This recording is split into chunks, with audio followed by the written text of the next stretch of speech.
Hello YouTube, my name is Plazukas, and this is going to be a follow-up guide to my previous completion guide on the Expanse and Calamity Ops, a video that I wanted to make just before the reset. But now that the reset has already happened, and we have weeks to accomplish essentially the Calamity Ops and the Expanse, I thought I would post this updated video with more information that I've learned and more of a tips and tricks because the game does not have an actual artifact loadout system, which I didn't think it needed, but after playing it and experimenting it and understanding the single player aspects of the game and the multiplayer aspects of the game, I do believe that this would benefit from an artifact system. I have my Gwen here built for the Expanse specifically. And what that entails is essentially having perks that boost both my health and damage. Now, I want to emphasize damage is the most important, but because exotic artifacts are still rare and people haven't had enough time to farm them or they don't have enough time to the resources to refract them to the point where they're maxed out, you kind of have to go with the roles that you have for what you're actually for what your perks and your set effects are.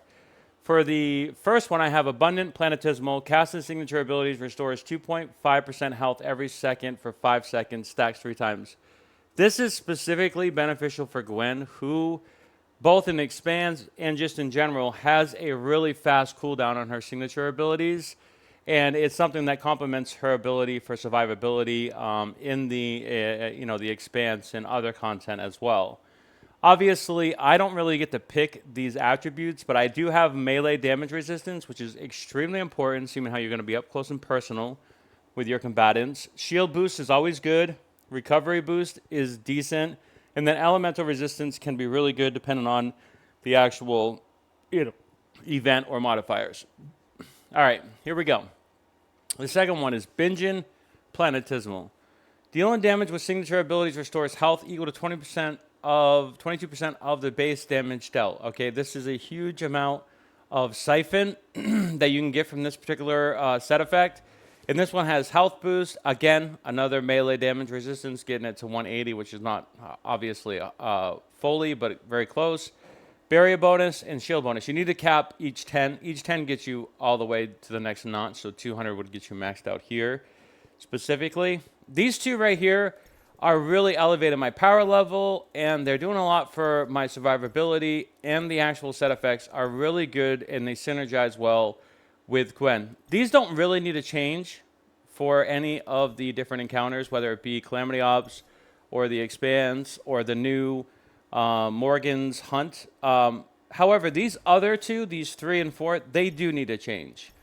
Okay, specifically for the Expanse, I use Void Boost. Now, this is Arc Boost. Gwen has no business using Arc, but for me, it was very important that I use this one for the power differential because I wanted the extra power in the Expanse because sometimes that can make mobs easier and you can survive more.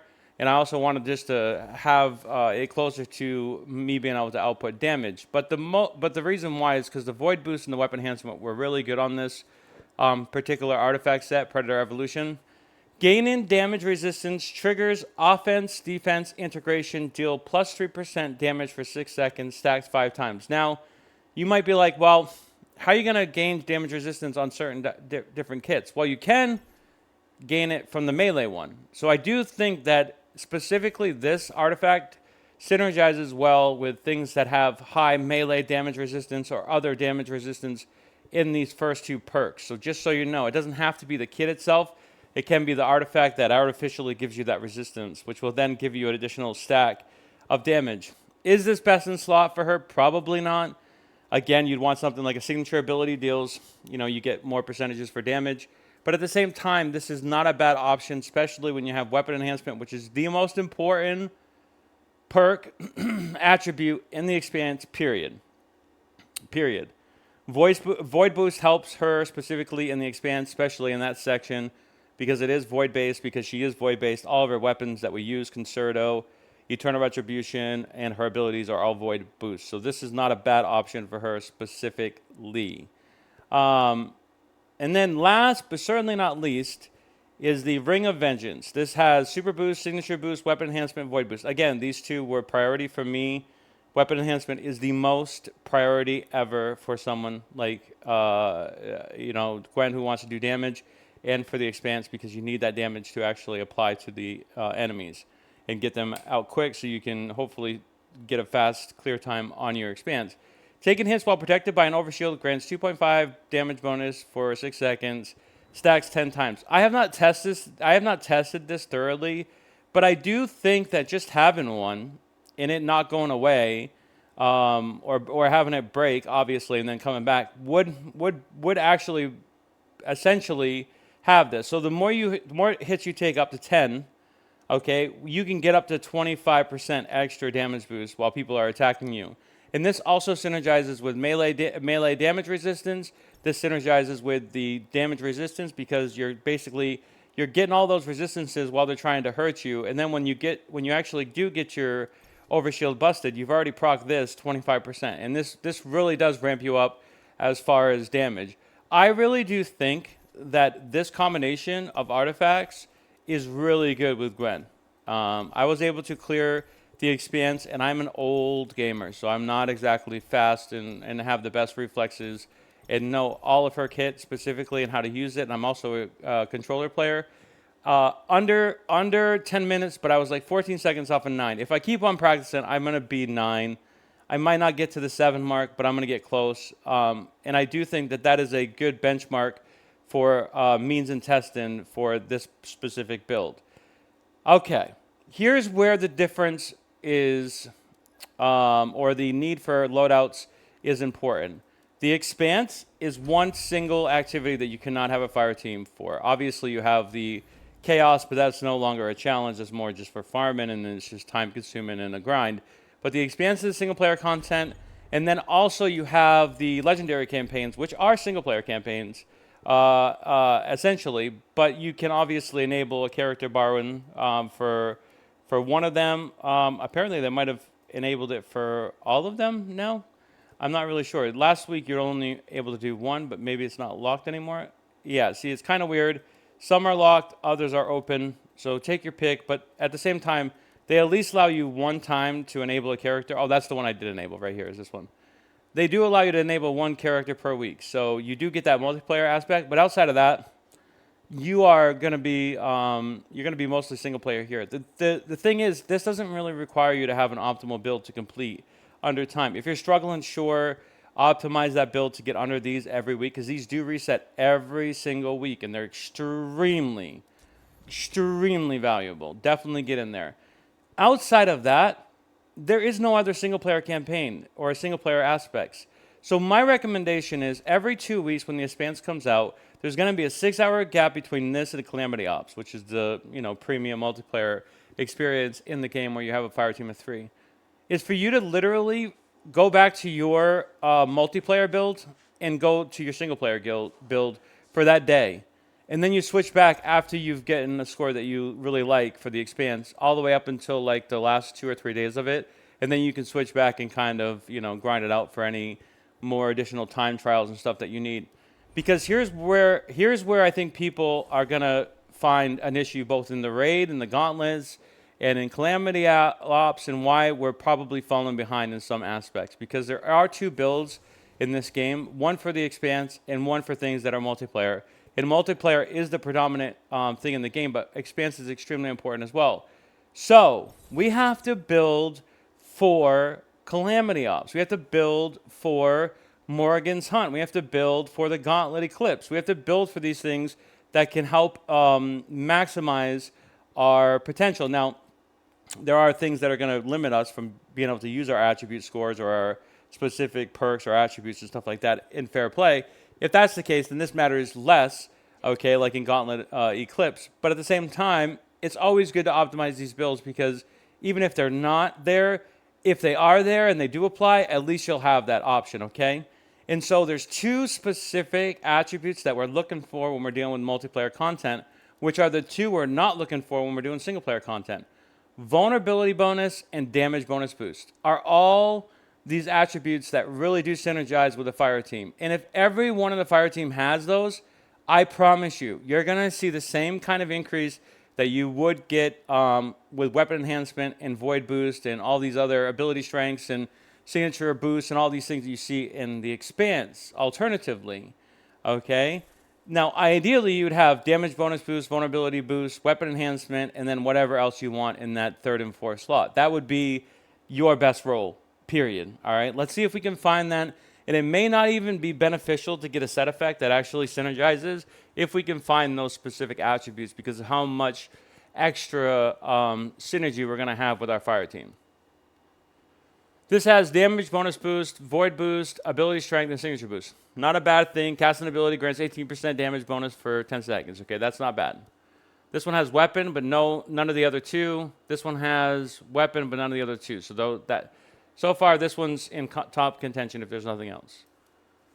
Vulnerability boost, weapon boost, void boost, ability strength. This one probably goes up the ladder. However, now you're going to have to say which one's better, vulnerability boost or damage bonus boost. I'm going to say probably damage bonus boost is better, only because weapon enhancement is better, and I think that is the equivalent to the multiplayer aspect damage bonus boost is. This one has vulnerability, weapon, void, and ability. Vulnerability, no weapon. This one's the worst probably from that perspective. Damage, super, signature, ability. This one seems like it might be the second best, or it may actually be the first. Weapon, vulnerability, gain and defense resistance triggers, offense. Okay, so this would be the equivalent of this, just in a different attribute perk system. I may be inclined to do this one as well. Damage bonus boost, weapon enhancement, super boost ability strength, gain 30% weapon damage bonus while shielded. Now, I haven't seen any that have these two plus weapon enhancement. And this is very low, by the way. You don't want that at all. I think at this point, we can probably go with whatever synergy is the best in this case. And I would be inclined to put maybe something like this. I do believe that in some kits, their supers or their abilities are considered sprinting, which may actually proc this set effect. Casted movement abilities grants the next signature ability plus 37 damage bonus lasts 3 seconds. This has vulnerability. This has damage, no weapon enhancement. So I'm going to favor this one, even though I do think damage bonus boost is better.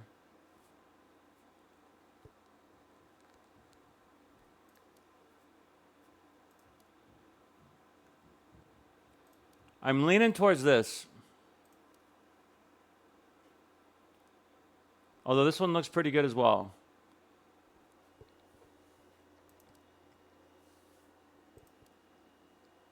And I would probably, you know what? Maybe this one is the best. Maybe this one is the best. Because we are going to be shielded, most likely. I don't know if shielded is overshield or if that's something else that's more specific. We'd have to test that to know. But I think based on stats alone, this is my best case scenario.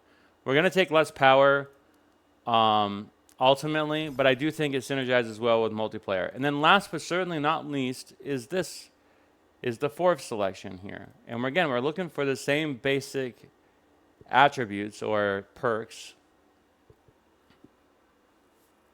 This one ain't bad, but it's airborne, which does not really go well. I think her signature might make her airborne, but still.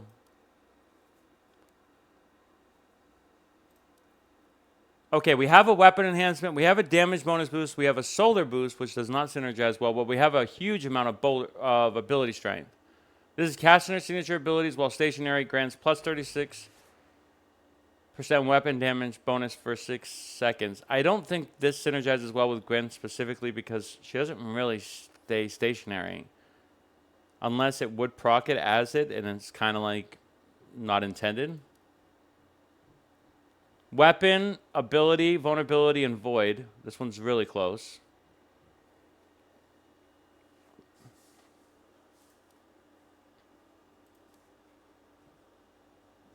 We get damage, vulnerability, but vulnerability is fairly low.